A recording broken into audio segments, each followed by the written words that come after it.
ती डोके हलवत म्हणाली, हा फ्लॅट मी स्वतः विकत घेतला आहे. देशपांडे कुटुंबातील फारच थोड्या लोकांना याबद्दल माहीत आहे. गेल्या अनेक वर्षात माझं अभिजितबरोबरचं नातं फक्त नावापुरतंच राहिलंय. आम्ही अत्यावश्यक असेल तेव्हाच बाहेर पडतो, अन्यथा नाही. त्यामुळेच कोणाच्याही लक्षात आलं नाही. काव्य हसली आणि मुलीचा हात अलगद दाबून म्हणाली, तुला कधी काही लागलं तर मला सांग. पण हो, देशपांडे कुटुंबाला अजून माझ्या परतण्याबद्दल सांगू नकोस. मी नाही सांगणार. पण तू पुन्हा जाण्याचा विचार करतेस का? काव्य क्षणभर थबकली. मला ठाऊक नाही. कृपया जाऊ नकोस. मला तुझी खूप आठवण येईल. या अनेक वर्षात मी तुला किती मिस केलंय तुला कल्पनाही नाही. अगं बरं. काव्य हसत तिच्या खांद्यावर दिलासा देत म्हणाली, आता तुला कळलंय की मी जिवंत आहे. मग मी कुठेही गेले तरी आपण संपर्कात राहू. काव्याच्या भविष्याचे सर्व नियोजन आयशाच्या तब्येतीवर व तिच्या उपचारावर अवलंबून होते. थोड्या वेळाने काव्याला परत यावं लागलं. निरोप देऊन ती परत घरामध्ये आली. तिने जेवण बनवलं आणि आदित्य घरी यायची वाट पाहू लागली. दार ठोठावल्याचा आवाज येताच आदित्य धावतच आत आला. आंटी, मला आज शाळेत कौतुक मिळालं. तो काव्याचा हात धरत हळू आवाजात म्हणाला. टीचर म्हणाली, आज ड्रॉइंग खूप सुधारलंय. काव्य हसली आणि त्याचे केस उडवून म्हणाली, खरंच खूप छान काढतोय तू. बाहेर रुद्र उभा होता. आदित्य त्या बाईला घरात ओढून नेताना पाहून त्याच्या डोळ्यात संशयाची छटा चमकली. पूर्वी आदित्यला इतक्या घाईनं घरी यायची सवय नव्हती, पण आज तो धावत आला, कारण त्याला तिच्याकडे यायचं होतं. दुसऱ्या दिवशी सकाळीच गडबड ऐकू आली.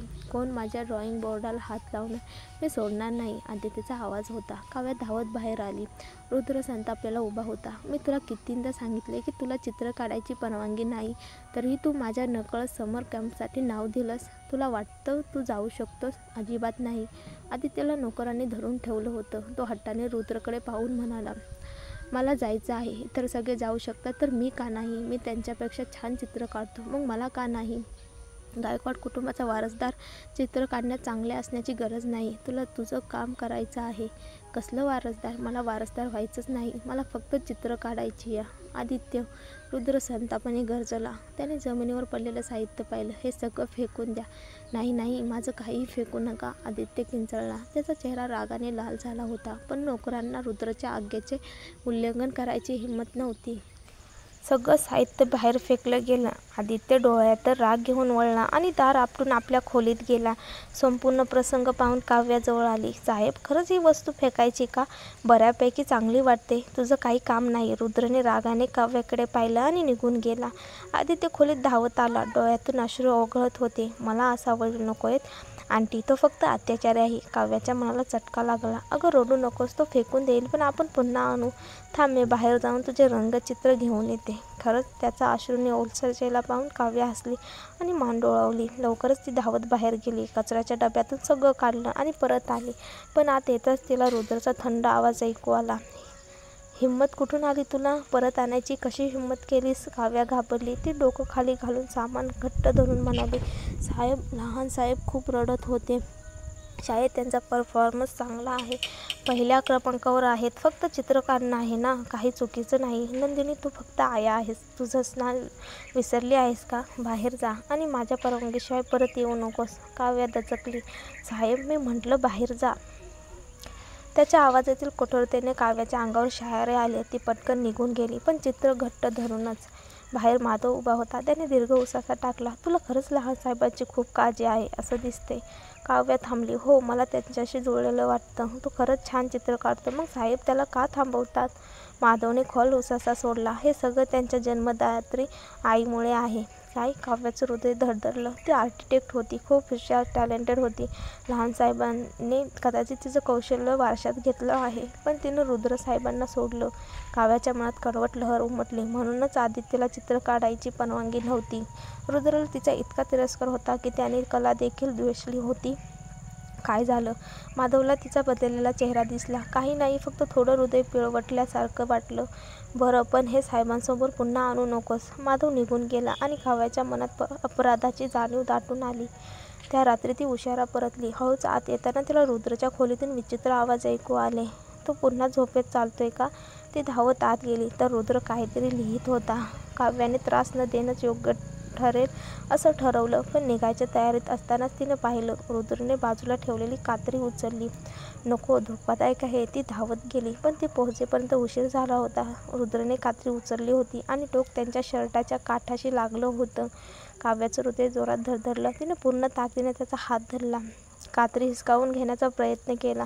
रुद्र जागे व्हा, धोकादायक आहे हे सोडा. पण झोपेतला माणूस अविश्वसनीय ताकदवान होता.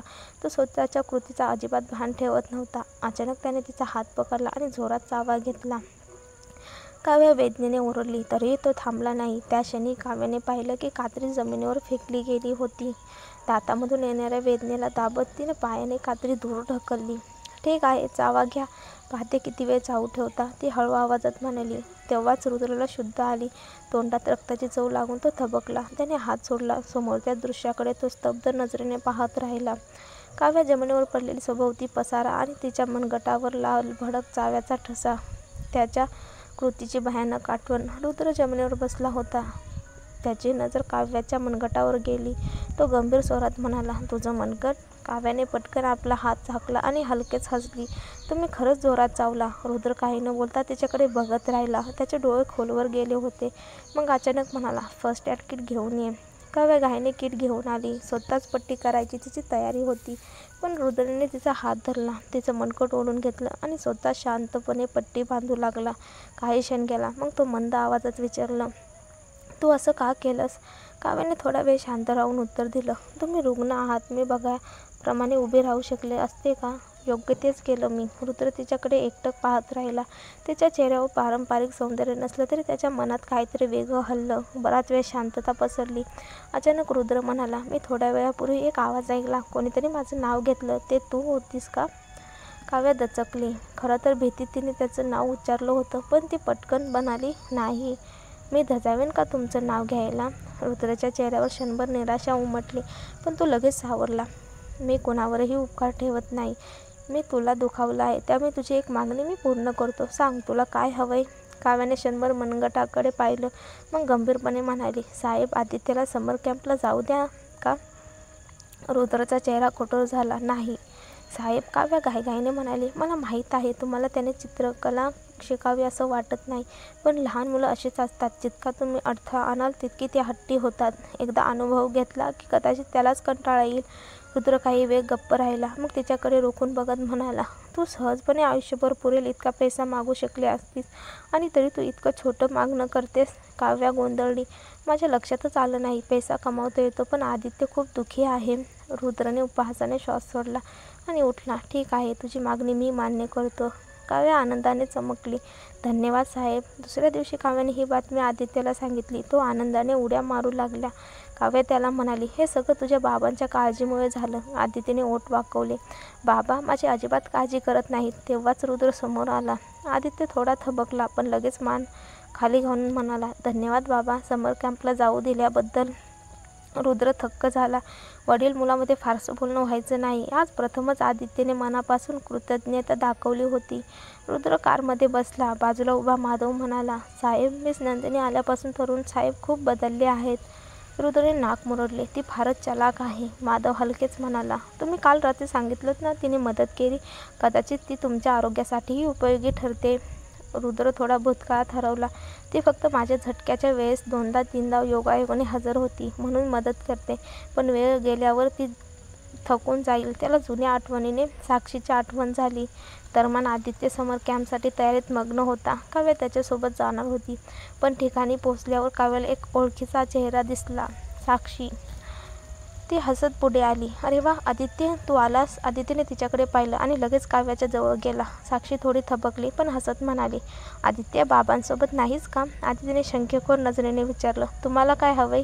साक्षी म्हणाली, काही नाही, मी इथेच असणार आहे. कॅम्प दरम्यान काही अडचण आली तर आंटी साक्षीला फोन कर. आणि हो, काव्याची जबाबदारी खूप मोठी आहे. काही बिघडलं तर ती पेलू शकणार नाही.